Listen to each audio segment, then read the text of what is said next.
ത്രിയേക ദൈവത്തിന്റെ തിരുനാമത്തിന് മഹത്വമുണ്ടായിരിക്കട്ടെ. ആമേൻ. പ്രിയ സഹോദരങ്ങളെ, വ്യാഴാഴ്ച സ്വർഗാരോഹണ തിരുനാളാണ്. വിശുദ്ധ യോഹന്നാൻ ശ്ലീഹ എഴുതിയ സുവിശേഷം 16 അധ്യായം 5 മുതൽ 24 വരെയുള്ള വാക്യങ്ങൾ. സ്വർഗാരോഹിതനാഥന്റെ സ്നേഹ സമ്മാനമായ പരിശുദ്ധാത്മാവാണ് ഈ സുവിശേഷ ഭാഗത്തിന്റെ പ്രമേയം. യേശു സ്വർഗത്തിലേക്ക് പോയി പരിശുദ്ധാത്മാവിനെ നമുക്ക് അയച്ചു തരാമെന്ന് വാഗ്ദാനം ചെയ്യുകയാണ്.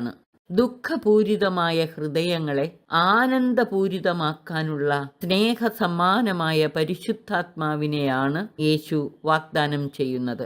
ലൂക്കായുടെ സുവിശേഷത്തിൽ ഉത്ഥിതനായ കർത്താവിന്റെ പ്രത്യക്ഷീകരണ വേളയിൽ ഉന്നതത്തിൽ നിന്ന് ശക്തി ധരിക്കാനായി നഗരത്തിൽ തന്നെ കാത്തിരിക്കാൻ പറഞ്ഞിട്ട് അവരെ ബെഥാനിയ വരെ കൂട്ടിക്കൊണ്ടുപോയി കൈകൾ ഉയർത്തി അവരെ അനുഗ്രഹിച്ചുകൊണ്ടിരിക്കെ അവൻ അവരിൽ നിന്ന് മറയുകയും സ്വർഗത്തിലേക്ക് സംവഹിക്കപ്പെടുകയും ചെയ്തു എന്നാണ് പറയുന്നത്.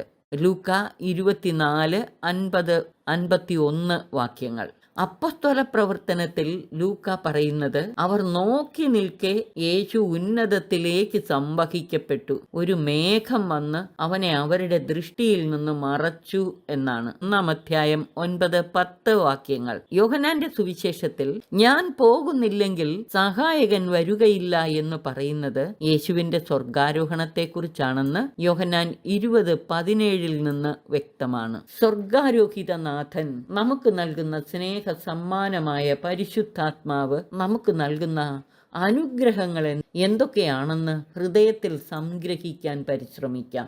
പരിശുദ്ധാത്മാവ് പാപത്തെക്കുറിച്ചും നീതിയെക്കുറിച്ചും ന്യായവിധിയെക്കുറിച്ചും നമുക്കും ലോകത്തിനും ബോധ്യം നൽകും. 4-മതായി പരിശുദ്ധാത്മാവ് നമ്മെ സത്യത്തിന്റെ പൂർണ്ണതയിലേക്ക് നയിക്കും. അതായത് യേശുവിലൂടെ നൽകിയ ദൈവിക വെളിപാടിന്റെ പൂർണ്ണതയിലേക്ക് നമ്മെ നയിക്കും. 5, പരിശുദ്ധാത്മാവ് വരാനിരിക്കുന്ന കാര്യങ്ങൾ നമ്മെ അറിയിക്കുകയും നമ്മിലൂടെ യേശുവിനെ മഹത്വപ്പെടുത്തുകയും ചെയ്യും.